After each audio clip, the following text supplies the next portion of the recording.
Hello students, welcome to our YouTube channel Mount Education. आज मैं आप लोगों के सामने एक और इम्पॉर्टेंट वीडियो लेकर आया हूं। आज हम बात करेंगे हमारे दिल्ली यूनिवर्सिटी के बीकॉम प्रोग्राम के स्टूडेंट से। आप दिल्ली यूनिवर्सिटी के चाहे रेगुलर कॉलेज में पढ़ते हो, चाहे एसओएल में हो या एनसीवेब में हो, हम तीनों ही कैटेगरी के स्टूडेंट से आज बात करेंगे। आप देख सकते हैं सामने स्क्रीन पर। आज हम बात करेंगे बीकॉम प्रोग्राम के 4th सेमेस्टर के स्टूडेंट से, उनकी रेफरेंस बुक के बारे में। स्टूडेंट्स काफ़ी परेशान रहते हैं कि आखिर उनको कौन सी बुक से अपनी पढ़ाई करनी चाहिए, क्या एसओएल के स्टडी मेट से करनी चाहिए या फिर जो है कोई रेफरेंस बुक परचेज करनी चाहिए। तो मैं आप लोगों को आज इसी प्रॉब्लम के आपका सॉल्यूशन देने आया हूँ। आपको मैं बताऊंगा कि आखिर आपको कौन से सब्जेक्ट के अंदर जो है अपनी स्टडी मेट का इस्तेमाल करना है या फिर कौन से सब्जेक्ट के अंदर जो है अपनी रेफरेंस बुक परचेज करनी है। तो आज हम इसी के ऊपर बात करेंगे अपनी इस पूरी वीडियो के अंदर। तो चलिए ये दोस्तों शुरू करते हैं। सबसे पहली कैटेगरी आप लोगों के सामने आएगी आपके कोर पेपर्स की। अगर कोर पेपर्स की बात करूं तो उसके अंदर आपके दो पेपर हैं। पहला पेपर है कॉर्पोरेट अकाउंटिंग और दूसरा पेपर है कॉस्ट अकाउंटिंग। कॉर्पोरेट अकाउंटिंग की बात करें, सबसे बेस्ट बुक जो कॉर्पोरेट अकाउंटिंग के लिए मैं आप लोगों को रिकमेंड करना चाहूंगा, आप बिना किसी डाउट के जेआर मोंगा की बुक को बाय कर लीजिए। आपको कोई सोचने समझने की जरूरत नहीं है। सबसे बेस्ट बुक है ये कॉर्पोरेट अकाउंटिंग के लिए। इससे पहले आपको आपके पिछले सेमेस्टर्स के अंदर मैंने फाइनेंशियल अकाउंटिंग के लिए भी आपको जेआर मोंगा की बुक रेफर करने को कहा था, क्योंकि मुझे पता है अकाउंटिंग की फील्ड में जेआर मोंगा की बुक सबसे बेस्ट बुक है। इसको करने के बाद आपको कोई भी प्रीवियस ईयर पेपर करने की जरूरत नहीं है, कोई और बुक उठाने की जरूरत नहीं है, कुछ करने की जरूरत नहीं है। ये अपने आप में सफिशिएंट बुक है। इसको पढ़ने के बाद आप 95% से अबव स्कोर आराम से कर सकते हैं। अब बात करें कॉस्ट अकाउंटिंग के लिए, तो कॉस्ट अकाउंटिंग के लिए आपके सामने दो बुक्स हैं। पहली है एमएन अरोड़ा की और दूसरी है महेश्वरी मित्तल की। तो दोनों ही बुक बहुत बढ़िया हैं। आप कोई भी एक बुक मार्केट से जाके परचेज कर सकते हैं।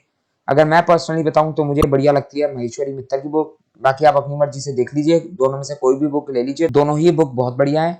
हर स्टूडेंट्स की अपनी अलग चॉइस होती है, हर स्टूडेंट्स को अलग अलग बुक से समझ में आता है। तो आप अपने हिसाब से देख लीजिए आपके लिए कौन सी बुक बेस्ट रहेगी। अब मैं बात करूं आपके सेकंड कैटेगरी की, जो कि आती है आपकी स्किल एनहांसमेंट कोर्स की, यानी एसईसी का आपका पेपर। तो इस कैटेगरी के अंदर आपको दो सब्जेक्ट दिए गए, आपको दोनों में से कोई एक सब्जेक्ट सिलेक्ट करना है। पहला सब्जेक्ट आपको दिया गया ई कॉमर्स का और दूसरा सब्जेक्ट आपको दिया गया पर्सनल टैक्स प्लानिंग का। अगर मैं बात करूं ई कॉमर्स की, तो ई कॉमर्स के लिए मैं आपको बता दूं, आपको मार्केट में कोई भी बुक लेने की जरूरत नहीं है, कोई रेफरेंस बुक परचेज करने की जरूरत नहीं है, क्योंकि आपको एग्जैक्टली एसओएल के सिलेबस को लेकर कोई भी बुक नहीं मिलेगी जिससे आपका पूरा सिलेबस कवर हो जाए, पूरा कोर्स कवर हो जाए। फालतू में आप इधर उधर के कंटेंट पे चले जाओगे जिससे आपको कोई फायदा मिलेगा नहीं। तो आप ई कॉमर्स के सब्जेक्ट के लिए अपने स्टडी मटेरियल को रेफर करो और पास्ट ईयर पेपर्स के लिए कोई भी एक 10 ईयर परचेज कर लो। बाकी आप इस सब्जेक्ट के लिए जो है अपने इंटरनेट की मदद ले सकते हैं। आपको काफी ज्यादा मदद मिल जाएगी इस सब्जेक्ट को लेकर इंटरनेट से। तो आप इंटरनेट का पूरा इस्तेमाल कीजिए इस सब्जेक्ट को पढ़ने के लिए। क्वेश्चन जो होते हैं वो ज्यादातर पास्ट ईयर रिपीट ही आते हैं, तो आपको घबराने की कोई जरूरत नहीं है इस सब्जेक्ट को लेकर। ये सब्जेक्ट आपका आराम से कवर हो जाएगा। आप study material, past year paper और इंटरनेट की हेल्प लेके अपने इस सब्जेक्ट को परफेक्टली तैयार कर सकते हैं।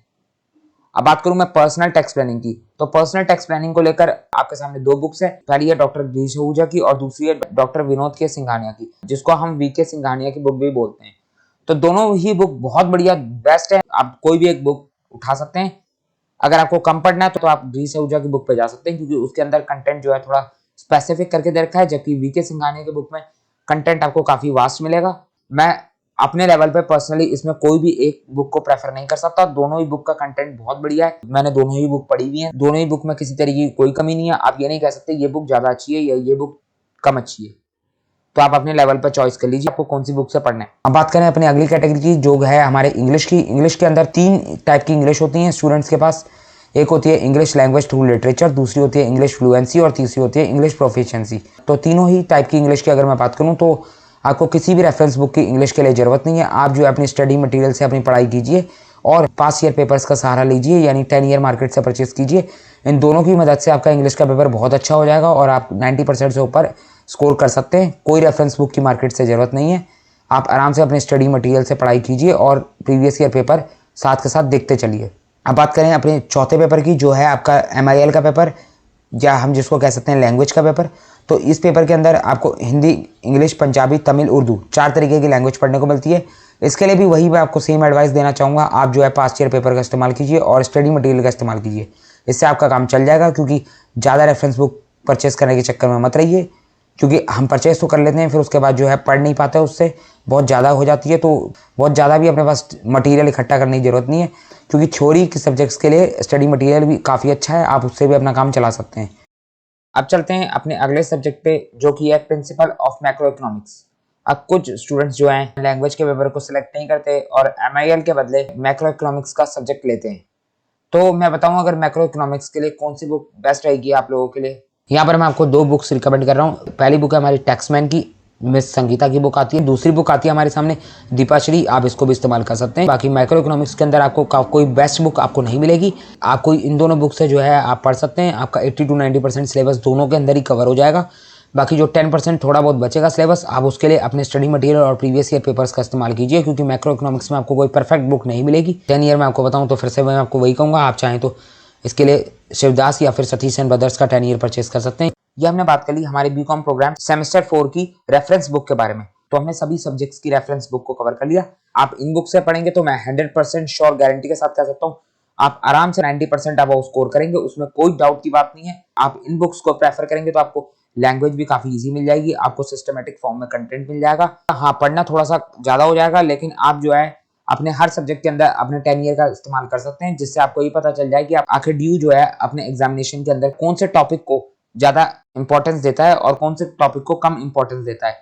तो आप पास ईयर पेपर्स का पूरा इस्तेमाल कीजिए, आपकी तैयारी बहुत बढ़िया तरीके से हो जाएगी। बाकी कोई डाउट हो, कोई सवाल पूछ रहा हो तो कमेंट सेक्शन में कमेंट कर सकते हैं। वीडियो पसंद आई तो वीडियो को लाइक कीजिए, चैनल को सब्सक्राइब कीजिए, इस वीडियो को ज्यादा से ज्यादा शेयर कीजिए।